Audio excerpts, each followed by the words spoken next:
What's up, Free Space fam? My name is Aubrey Brown, the host of Shop Talk, and today I just wanted to come to you guys and let you know that on this set, everybody is vaccinated and weekly we get tested for COVID. And I just wanted to promote the vaccine and making sure that everybody at least stays safe and you mask up at all times. I know I don't have it on right now, but as you can see, nobody else is here with me. But we all stay safe on this set, y'all. So I appreciate y'all for the love and support. Episode 1 dropping soon. Yeah. My nigga got on. My nigga got all white, no socks. My nigga got that cocaine on today. That's how you feel. Turn my vocal up. That's how you feel, Aubrey? Turn my vocal up some more. Turn my vocal up, guru. Turn the music up too. Super Bowl goals. My wife in the crib feeding the kids liquid gold. We in a whole different mode. The kid that used to pitch bricks can't be pigeonholed. I cooked up more chicken when the kitchen closed. Oh, we gon' reach a Billy first. I told my wife the spiritual shit really work. What's up, good people? My name is Aubrey Brown, and I'm the Mr. Junior at the South Carolina State University, and this is Shop Talk. Here with me today, we got T. Will, we got Jaylen, we got Daniel Bowman, and we're going crazy.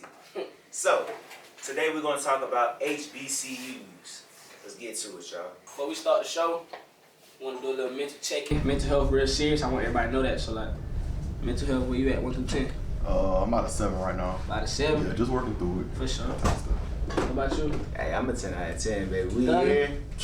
What? Going to shoot. Okay. What about you, D-Bo? Out of 7. Out of 7? For sure.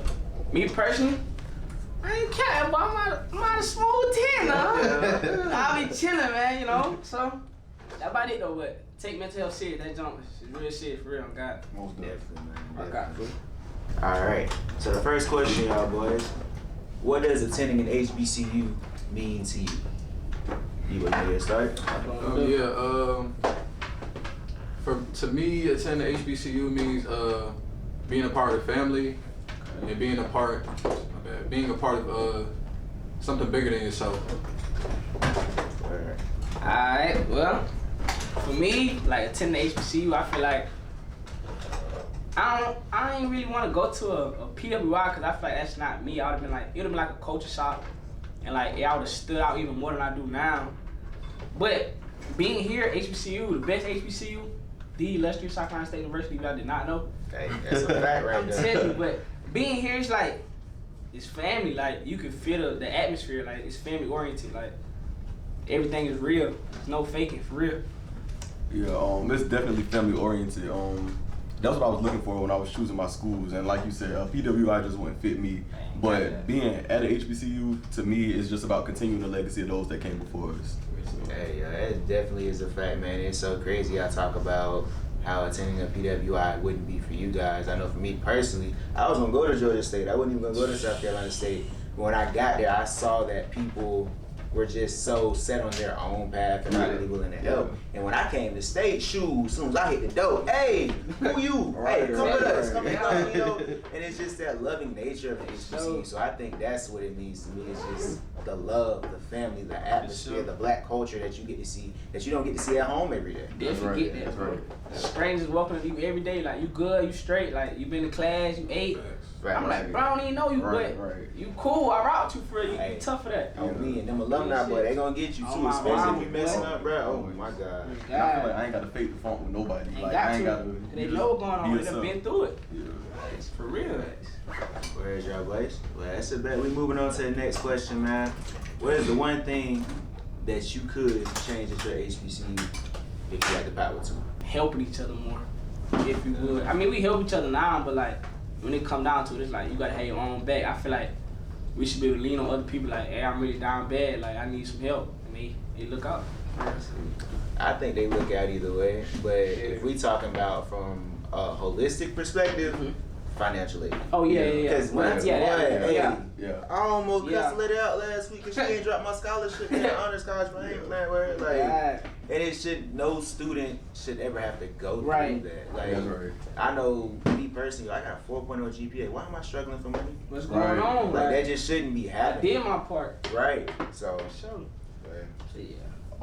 I definitely try to bridge the gap between students and like university officials. I just feel like, well, I notice a lot of older people that work here, and of course they graduated from here, so when it's like younger alums come back and they try to do stuff, they kind of block it. Right. And so I'm like, why would you try to block like betterment for your university, for your alma mater? Right. So I would definitely try to just bridge the gap between that, because I feel like sometimes they hear the stuff we doing, but they're not trying to see like the greater good for it. They try to be complacent. But see, we gotta make them see it though. I think that's part of the problem. Like, it could be times where it's like we're really passionate on the issue, but just because they give us a momentary lapse of like superficial confidence, we're like, oh, okay, well, you know, they listened for real. They really didn't listen. You come down to it months later, years later, you just like, what is this? This is not what I asked for. So, yeah, I definitely agree with the financial aid thing and like just faculty in general, cause like there's only so much like as students that we can do on our part, and like a lot of faculty and like, you know, for instance, financial aid is just like it's like pulling teeth. So like I wish about our university, I wish that could change, and like, cause that's really like a factor that, you know, people look at whether they want to stay at the school or even come. So like I feel like that really needs to change. And also I think school spirit. I mean, I think it's getting a little better, but like if you look at other schools, like how passionate their students are about their school, like it's way different from here. Like I feel like as students, like we gotta really, you know, take pride in where we at. So I feel like if all our students that like the track team that we got here, track team, we have the best student section ever in my life. Shout out to the track team. That's what I'm doing. Shout out to the track team, man. Especially my boy Tank, bro. On life, bro. Y'all make every experience. And we had the amount of support we did for the football team, for the basketball team, bro. We had the best student section in the country in my life, bro. But what I will give people credit for here is it is starting to pick up. Oh yeah. I think, but part of it is awareness, right? Because, you know, man, it's certain stuff on camp that students don't even know about. Like the student center, a lot of people don't even know where it is or how to get to it. So when we bridge that gap, that's when we'll really be able to get to a point where it's like, okay, you know, we got something brewing. But I think we figure that out. That's when we'll be straight. Gotta get that student section though. Okay. Hey, shout out one more time to the track meet, man. I rock y'all for real. That boy be lit on my life. Facts. All right. So moving on to question number 3, man. How has attending an HBCU changed your life? And do you feel that HBCUs are promoted enough in the black community? I'm from Orangeburg, South Carolina, where the state is. I grew up in Orangeburg like my whole life.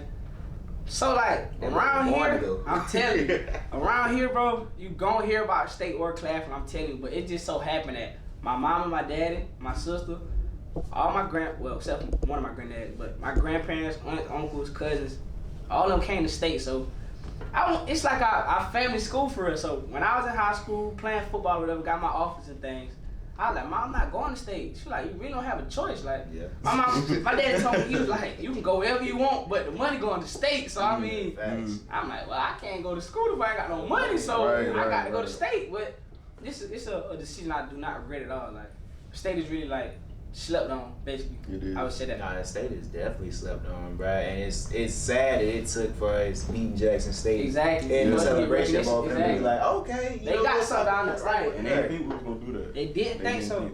But I was telling Jackson State supporters that whole weekend on my life, me and my homeboy Rolly, I told them we gonna beat them by 21. Them boys said y'all not even gonna get 21 points. I should drop 30 on the boy. Culture shot, bro. Right. What's so crazy? I went into my hotel. As soon as I checked in my hotel, that Friday night, Jackson State people everywhere. I ain't cap. They came out supporting them, boy. They were flooded, huh? Yeah. My whole lobby area is straight JSU. Yeah. I'm like, y'all looking like y'all want to do something. Like, right. There's a bunch of alumni. And I'm like, I'm 20, bro. Like, you don't need to go to school. Come on, go home. Oh, God. Pay your bills. Trying to fuck with me. But nah, like, for real, that shit lit on my life. I really like the HBCU experience I got, for real. Yeah. I think for real, like, it made my work ethic better. I think like as much as you can like kind of depend on people here, you still gotta like depend on yourself to get it done. If you know what I mean, like you still gotta like, you know, like look after yourself first. You know, because if you don't, because like I see it as like a lot of people on campus, they gonna help you, but like you gotta ask for help. You know what I mean? You can't just if you sitting in class, you don't know what's going on. If you don't say nothing, ain't nobody gonna help you. And next thing you know, you fail in class. So like I feel like state has made me like, you know, reach out for help more and be more open, you know, to trying to get help with certain things and just make me work a little harder. So yeah, I think, you know, I think it's just a grind down here. Just, you know, with anything, even playing sports freshman and sophomore year, just everything was just you know, a grind. You know, it wasn't hard though. Like I love doing it. So like, I think state has changed, you know, my work ethic. Yeah, I definitely have to piggyback off the work ethic.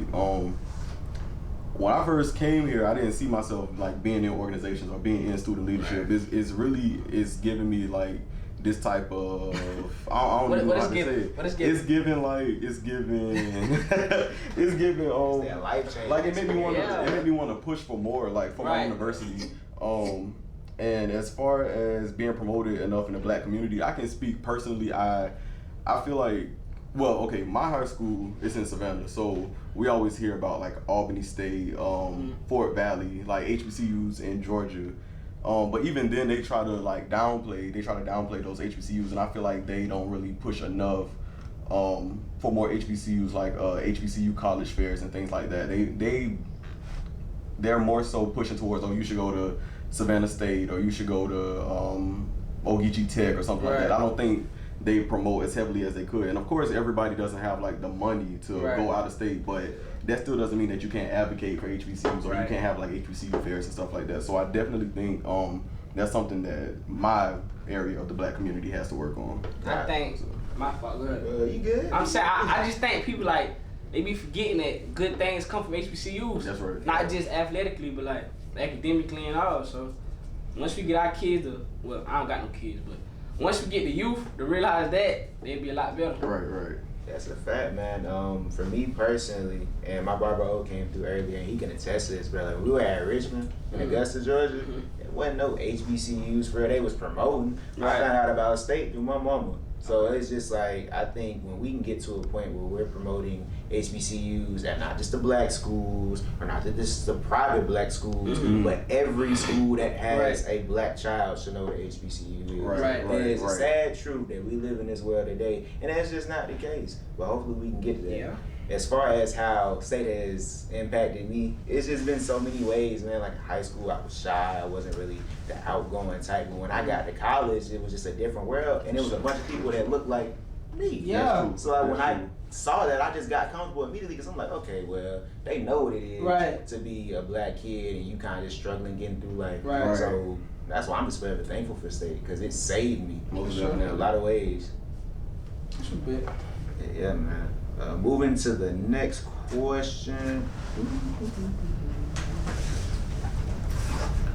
Why do you feel so many Black athletes choose to go to PWIs instead of HBCUs? And do you think this trajectory will ever change? Oh, good. I had rock out. Hurry up. Not hurry up. How about this, bro? I think that, I mean, coming out of high school, because I ran track, played football, you know. Then coming out of high school, my initial choice was not an HBCU. Like, it wasn't. And I think it's like that for a lot of Black kids. Like, cause you know, coming out of high school, you're not looking on the inside. You're looking what's on the outside. Like, if you coming out of I don't know, any high school, you take a visit to USC, and then you take a visit to state. You know what are you going to choose? You know, being realistically. Most kids are going to choose to go to USC because, you know, what they see, you know, the facilities and cafeterias. And, like, again, like, I ran track here freshman and sophomore year. Like, we don't, like, when it comes to facilities, like, we don't got a whole lot. I mean, we got enough, but we don't, it's not flashy or nothing like that. You know, you're going to have what you need, though. But, like, a lot of kids don't know about what else comes with, you know, being at HBCU besides sports. You know, talking about setting yourself up for the future and the people that you can surround yourself with that'll really make your life better, and that you will get a better college experience here at state than USC. I would say that any Black kid will have a better college experience at state other than USC or any other PWI. So like, but I think that when you talk about the future, I think a lot of kids are like, because when you talk about like bigger HBCUs, we're thinking about like, you know, Howard, A&T, you know, even Jackson State now because they got Deion Sanders as a coach. Like, you know, us as state, I don't think we get as much attention, you know, from those top athletes, you know. And I think that, you know, there's other things, you know, the athletic director's office that, you know, recruitment and other stuff that they can change. But I think that more black athletes are starting to choose HBCUs, but I think, you know, I would like to see more people come here.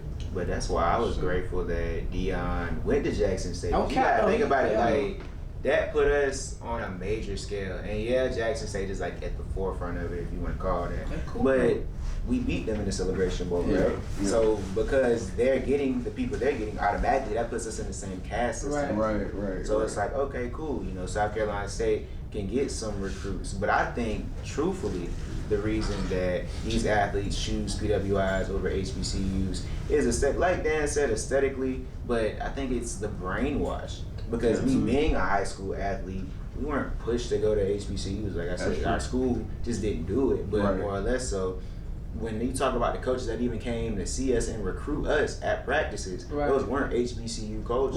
Right. So when we start, we just got to push these athletes to actually think when they make their decisions. And I feel bad because I was watching something the other day where they said it's a lot of weight on a 17, 18-year-old to tell them, like, hey, you got to go to HBCU to change the world. Right. But what if changing the world would save your kids? Right. And their kids. Right. And their kids. That's just the difference. And I think being that 17, 18-year-old, if you like that, they gonna find you. That's right. Darius Leonard went to the league from here.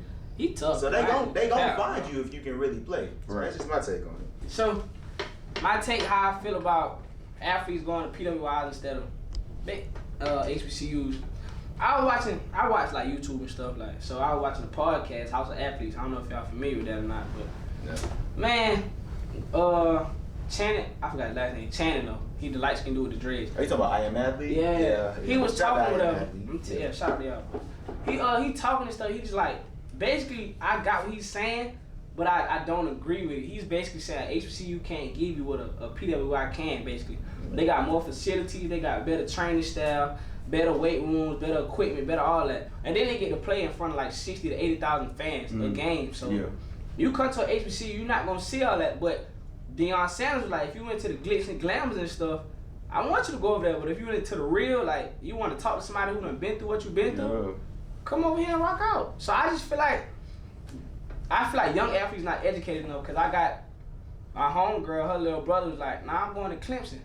I'm like, bro, like, you can come to state and go to the league if you really good for real, like. And you gonna start coming to state you because gonna start for sure. I think the difference is when they go to a PWI, you're in a large cast system, you're in line. Right. When you come to a HBCU, you're the focus. When you're you're starting or you're third year, Yeah. they genuinely care about your And they success. know you for real. Right, and that's the difference, bro. Like, But know you by name, not just number, like, not just OU. They actually know you, like, hey, T. Will, like, you and your coach got an actual connection. They call you by nicknames and stuff, like.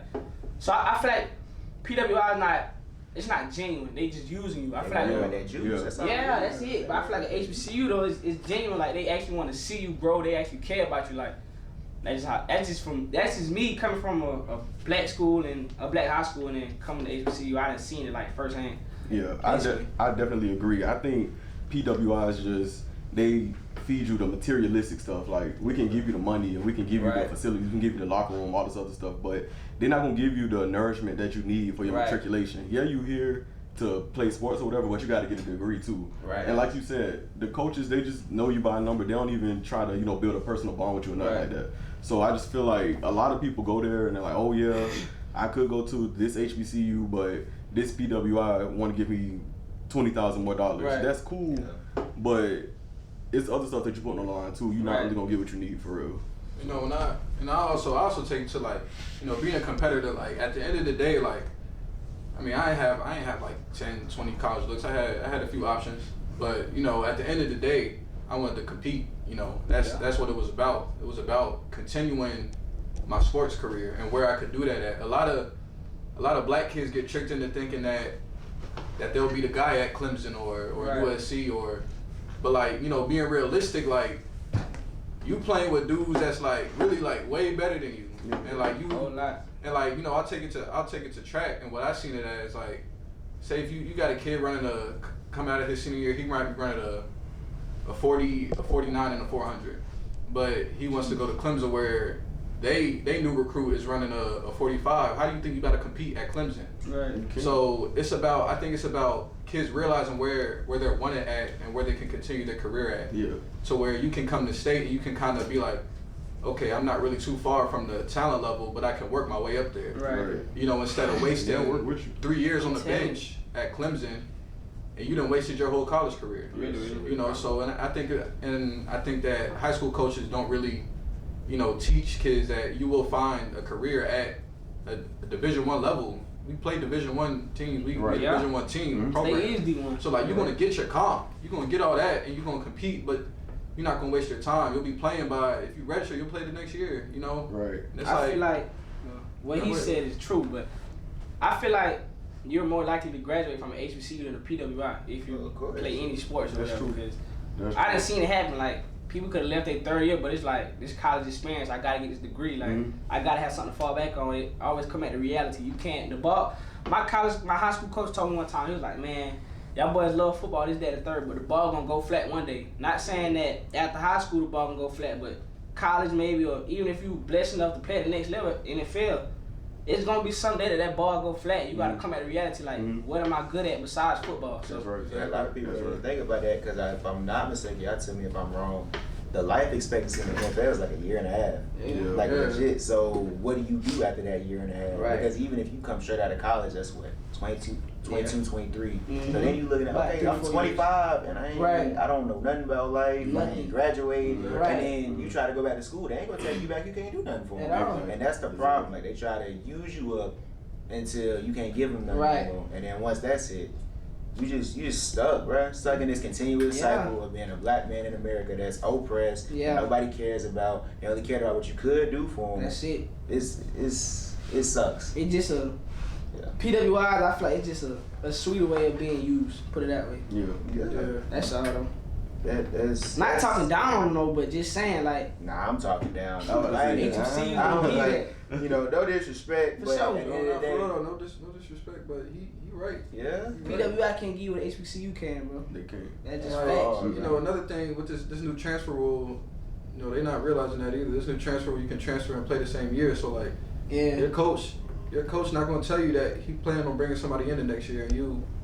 It's all blind. Like, you know what I mean? So like, it's a lot of stuff that athletes don't look at when it comes to depth charts and, you know, coaching and other stuff that playing football or playing whatever is not the only factor. There's a whole lot of other things that go into you actually competing. I feel like a PWI is more like a business. HBCU is family for real. Yeah. Basically. That's a fact. Moving to the next question. So y'all know we in the spring semester right now. You got Bulldog Fest, you got UVLC concerts, you got all types of stuff going on, and then Pro Base for sure. Shout out to the good news. But let me ask y'all boys, what semester y'all prefer to be on campus? In the fall or spring? Fall. I was gonna say, do we really have a say so? We haven't never had a spring. Okay. Let me clarify why I say fall, bro. bro. A spring semester. Me, my freshman year, 2019, the best class for real. Most definitely. I come out of high school, I'm like, okay, bet, we in the fall, I'm lit. We got homecoming this day, we got this, that, and the third. Okay, boom, we good. Then come my spring semester, I'm like, all right, bet. I'm like, oh, about to go on spring break. I'm like, oh, we lit. I'm loving college.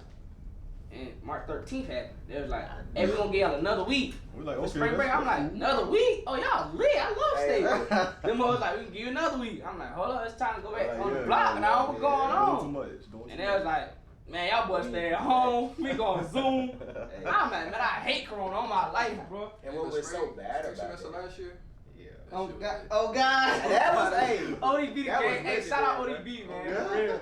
Shout out the game, man. ODB. What made it so bad was, you talk about that spring we left. Yeah. That fall we didn't come back. Oh, either. God, We was at home for a whole year. Yeah.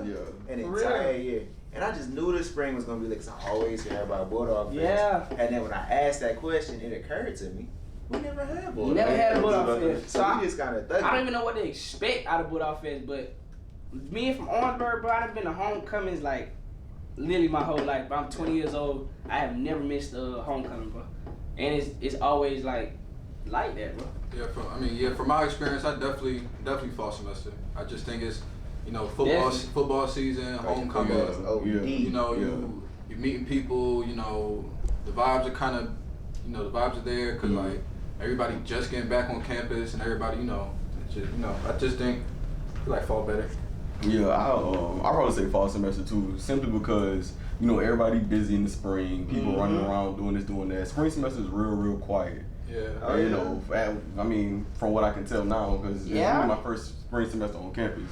But like you said, fall semester like football games, it'd be warm, all that type of stuff, homecoming. So yeah, I definitely say fall semester. I feel like fall semester, it's always something to get into, bro. It is. Oh, it is. I'm telling you, That's bro. the beauty of it. And that's also like, It really but that's is. that college life that you need. Like, it's always something to get into. I'm gonna tell you that. Fall, like, this is my first spring semester, so it ain't really showing me too much. Yeah.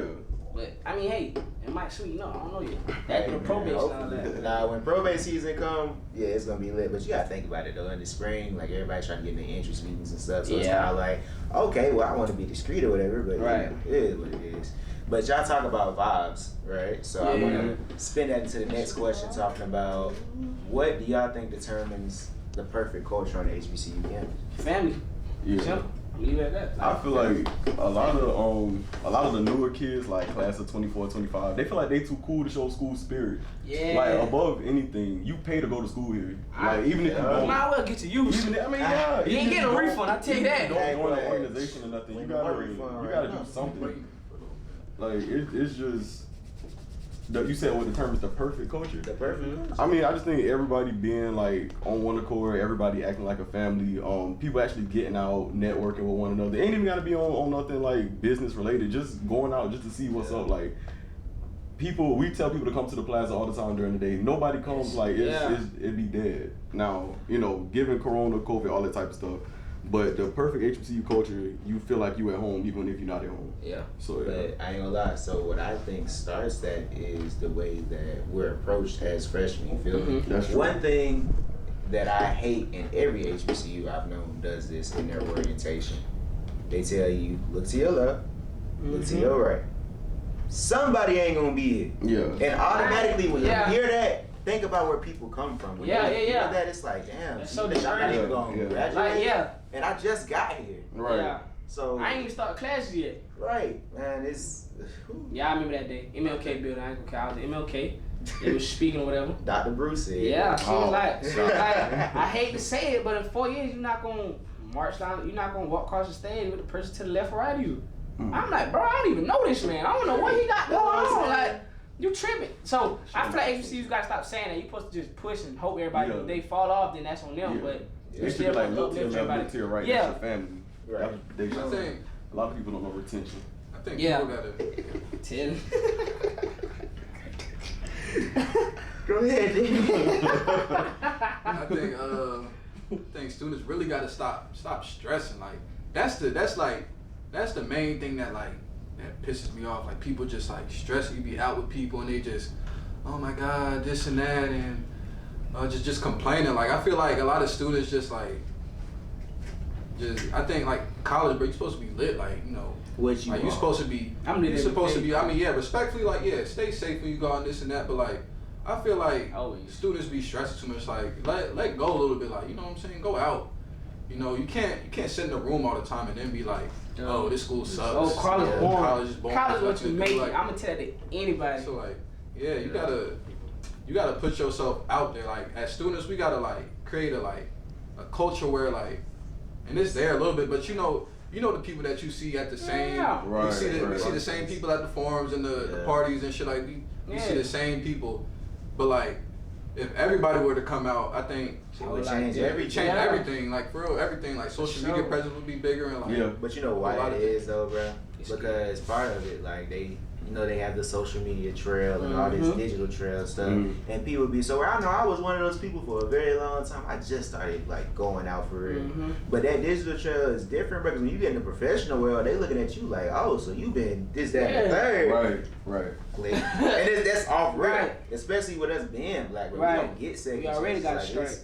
It's different with white people because they get those second chances. You don't get too many of them. Facts, man. But it's tough. College is what you make it, man. If you stay in your room, college gonna be bored. You go out and explore, you're gonna be good. But I'm telling you, that's also. Once you get the mentality, let go and let God. Hey, man, you be out of this world. if you're cool with just sitting in your room and just just chilling, that's cool. But don't like my biggest pet peeve is people who I never see out and then they complain and talk down on state. I don't like that. Like you don't do nothing. Exactly. How you know what's going on in the school? You don't do nothing. I'm having fun. Like what's up? Thuggy. Come rock with me one day. You'll see the damn life of T-Will. Yeah. Hey. I'm telling you. Oh, okay. So moving on to the next question, Murder Beach and Bay. Not Murder Beach, but hey, I ain't gonna lie, I took a couple little trips to I'm trying to Charleston. tell you, just But moving on, y'all. What was your monumental moment at state?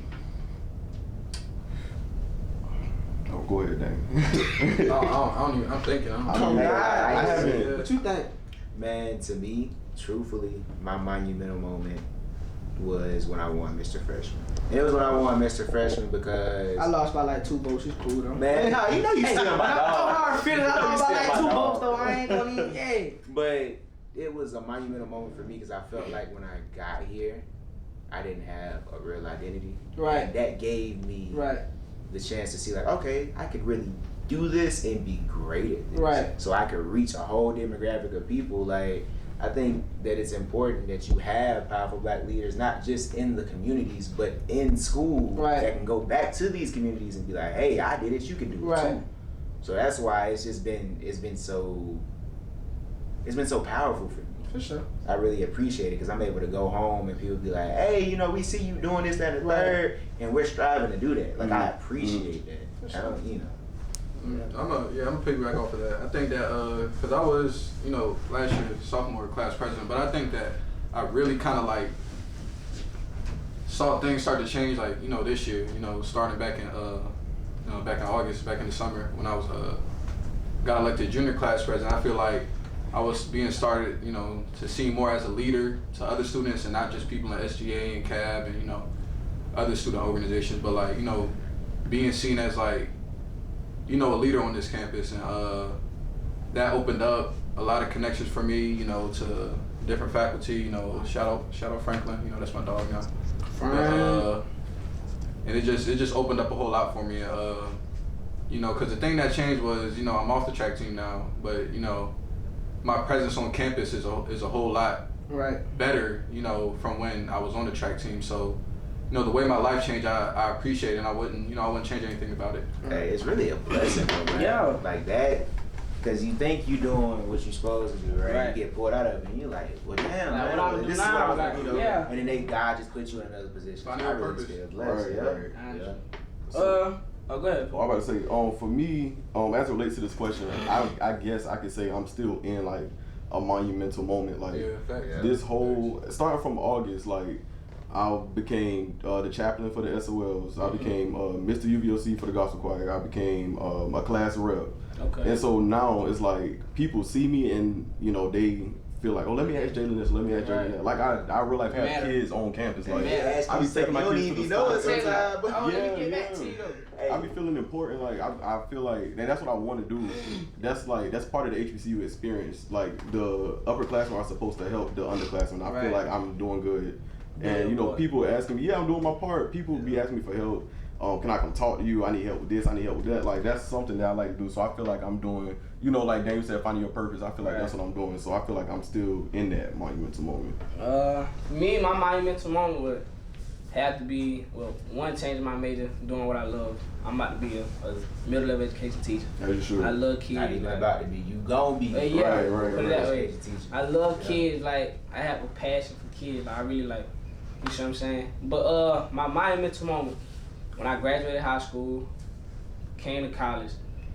My little brothers don't really like school. My little brothers really my neighbors, but like I knew they was 1 or 2 years old. These my little brothers. Like I'm and my little brothers, bro. You can't tell me different. They don't really like school like that. So I'm like, bro, if I can do it, you can do it. Like, bro, college is not like high school. Like I tell every child I see, like college is way different than high school. It's a whole lot. You got more freedom. Biggest thing about college is time management. So he was like, man, I thought that I'm gonna do that. I'm gonna go to college. I was like, man, he looking up to me to be something. Nah, I can't. Like, my biggest friend like being a disappointment. So I can't disappoint little bro. So now I have no choice but to strive and be the best me I could be to show him that, bro, I came from just where you came from. You live right next door to me. You could do it too. Like, That's a fact. That's I think that power, that influence opens the door for conversations that you couldn't really have before. Right. You know what I'm saying? Like, and it's the fact that it's not even just them two. It's like, I tell you, I'm from Orangeburg, so it's a whole lot of kids in Orangeburg. Like, oh, T Will. Oh, I remember you from this. I remember you from that.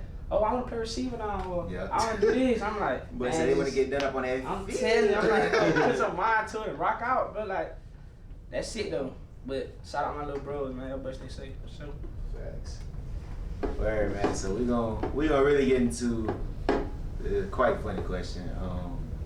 If y'all could work at, it ain't even gotta be this HBCU, any HBCU, where would you work at within that HBCU? Where? Yeah. Definitely like financial aid, you know, all that. Definitely athletics office. Definitely. When it comes to like recruiting, really. Not even, it don't even gotta be athletes, but students. I feel like I could reach to people to, especially from, you know, where I didn't even know what, you know, coming from the DC area, I didn't even know Orangeburg existed, you know. So I think it's you know, and I found opportunity here, and I found, you know, this is one of the greatest decisions I ever made. So I feel like I could go back and, you know, share my story and share, you know, how I felt about, you know, going 7 hours from home, and, you know, how I felt about that. And, you know, not even just how I felt about it, but how, you know, scared I was at first, and, like, you know, getting used to different things. I think if I share my story, that, you know, a lot of people would, you know, consider, you know, coming to state, or, you know, doing something they not used to. So I definitely would. Being recruiting,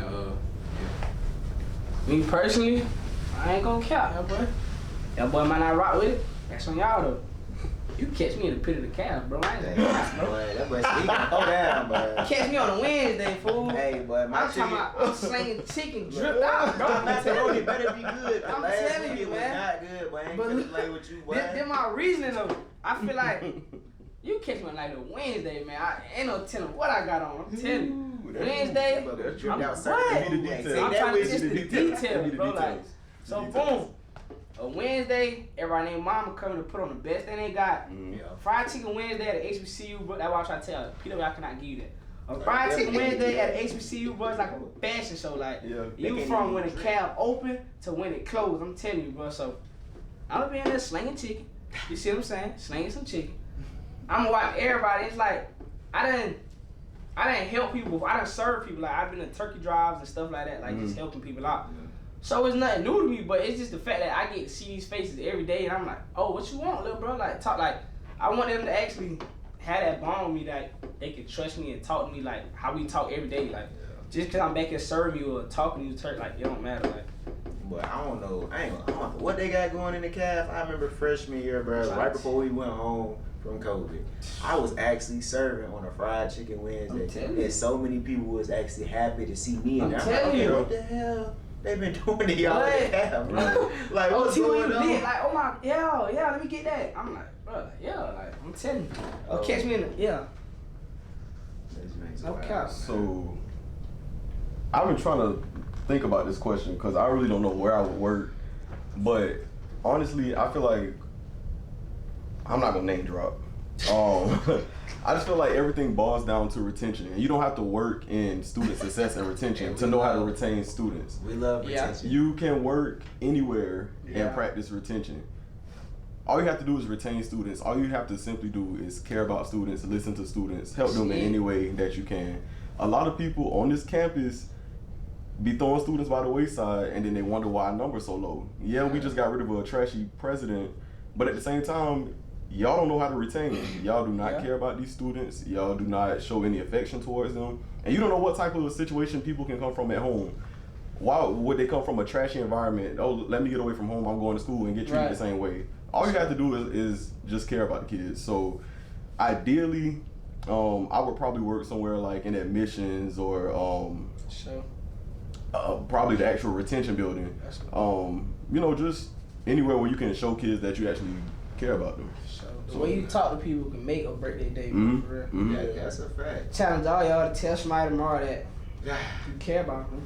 You care about me, you love them, they're gonna have a great day. Just say that. Yeah. Watch how they smile, I'm telling you. Shoot, even smiling at somebody. That's shit, Like, you never know. But to your point, believe it or not, that's why I would work on the board of trustees. Yeah. Because what I realize is, and no disrespect to any president at any university, but the president is like how Biden is in America, right? The board of trustees is like how all these local governments are that are getting over people, especially in black communities, because we paying high taxes for stuff we don't even use. I'm like, bro, like, y'all think y'all slick. Don't get me, man. It's like people need like a customer service training or something. Like you gotta learn how to talk to people. Yeah, that's like what people training. That's what you need. Yeah. But I ain't taking too much. I tell you that. Right. My mama raised me to be respectful, but I ain't no dummy. Right. Like I ain't no kid like, either. yeah. You got one time you gotta be. I promise you this up. I'm gonna come through the phone. Right. I'm not playing with you. Yeah. But yeah. But speaking, what do y'all think is the ideal professor at an HBCU? Like, what would y'all describe? Shout out to Leon Myers. Shout out to Leon Myers and Paulette Nicholson. So, I would come to class late my freshman year, and Miss Nicholson, she'd be like, "Polk, step outside." I'm like, "I'm going in trouble." I would step outside, and she'd be like, "Baby, what's going on? Are you okay?" Good. I'm like, "Miss Nicholson, I'm sorry. I'm just trying to, transition into college or whatever." And it was true. Like, I wasn't waking up for a 9 o'clock class or whatever. And so she's like, "Well, I just want to make sure you're doing all right. And, you missed the test yesterday, but come by my office. I'm going to let you take it." And wow, you're not missing no test. "How your mama doing?" I didn't even know my mama. How mama so it's like, she's great. Ask about your mama. Like, man. And it was to a point where, like, the class, we was calling her grandma because she was giving, like, a grandma feel. Yeah. I mean, she come to class with rollers in her hair and everything. Like, we need that. She actually cared about us. So, and that's what I find is most common at HBCUs for the most part. People will get professors that actually care about them. If you miss class, they'll reach out and say, "Where was you at? Get your behind in class right now." That type of thing. Like, it's like a familiar feeling. Leon Myers, R.I.P.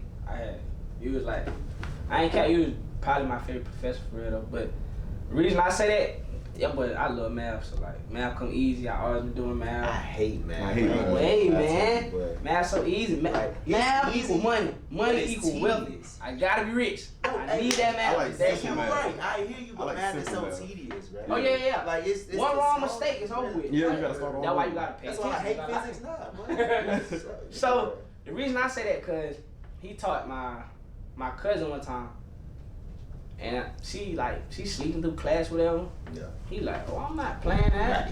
She don't want to go to the meetings, but he like, "Okay, well just come meet me after class." She want to sleep them too. Call my granddaddy. "Hey, I just want to let you know your granddaughter, she ain't coming to class, woo woo." My granddad get on the phone, RP my boy too.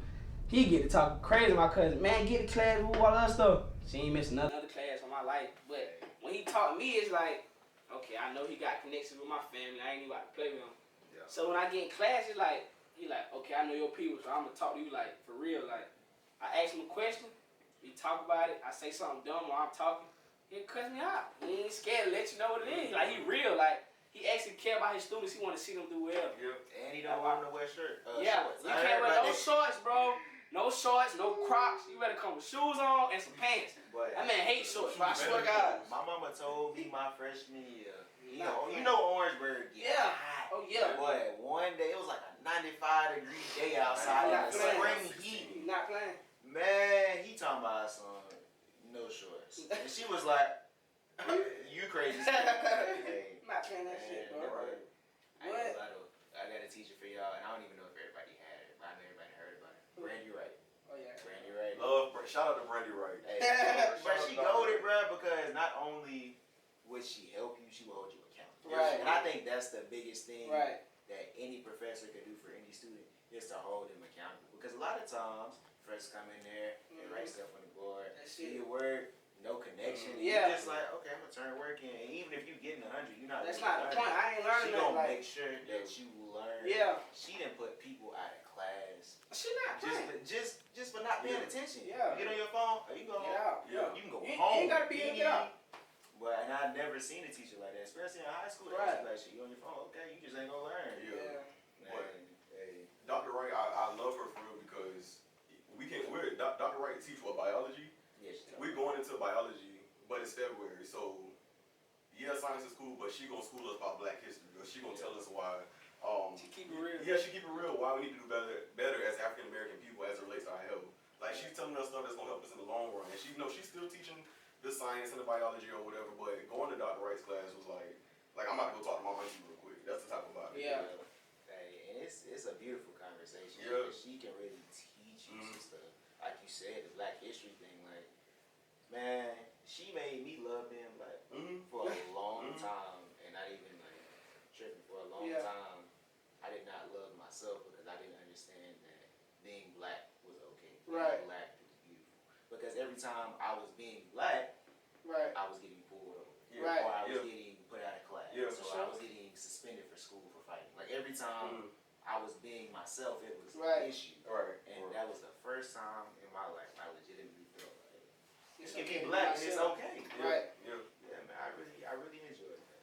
You gotta be yourself though. Everybody else take it, so you not yourself but to be yourself. That's a fact. That's something I live about. I can't be nobody else. Everybody else trying to be somebody. I got to be T. Will. I kind of like being this man. A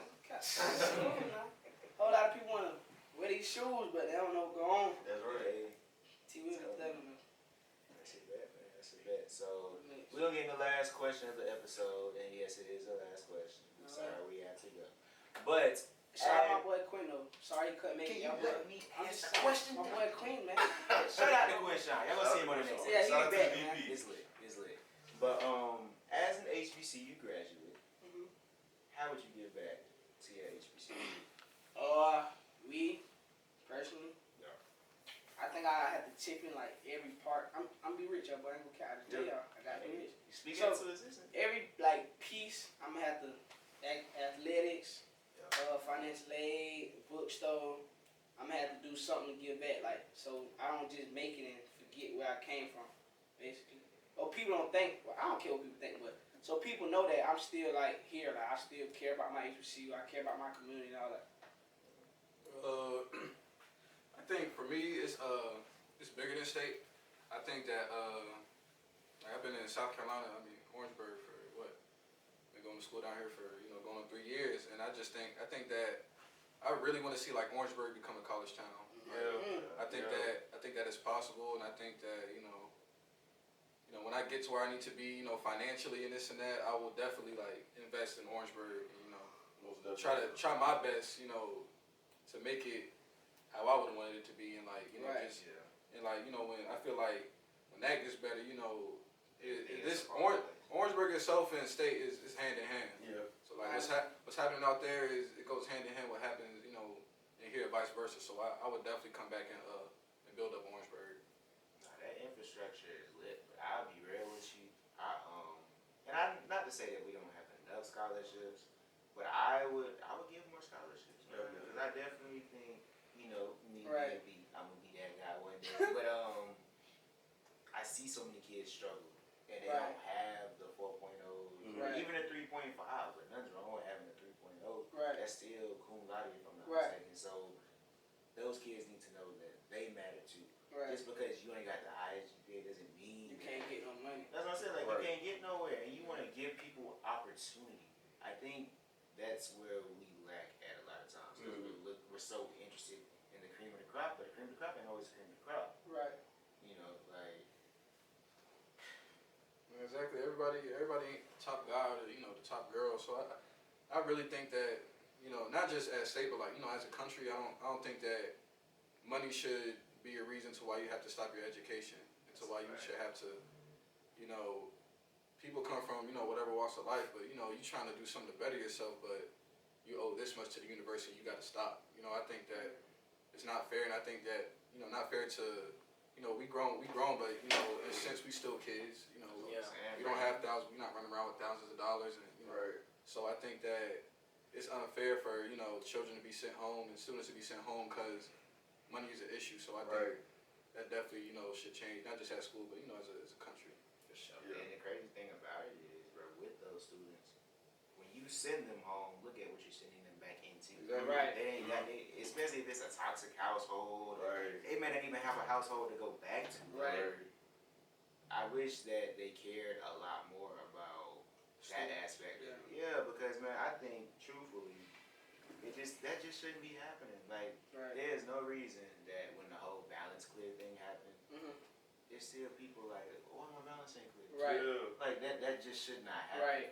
We at a point now we're trying to grow our brand and build our brand, but to do that, we have to really care students that are here now. Right. If you don't care for the students that are here now, you're not even gonna have the chance to have students. Yeah. Like, That's exactly it.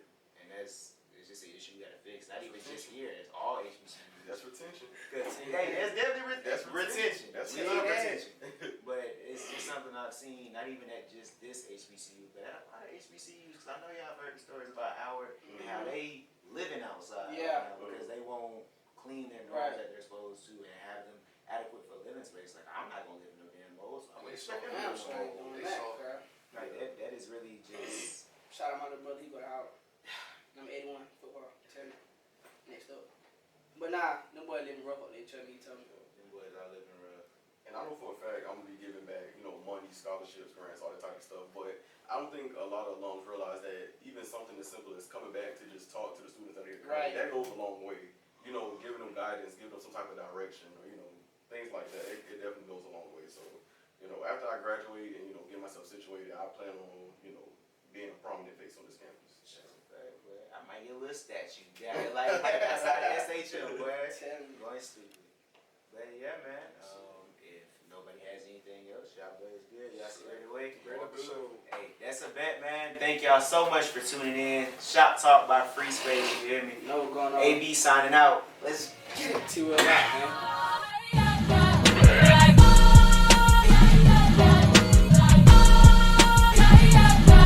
Yeah.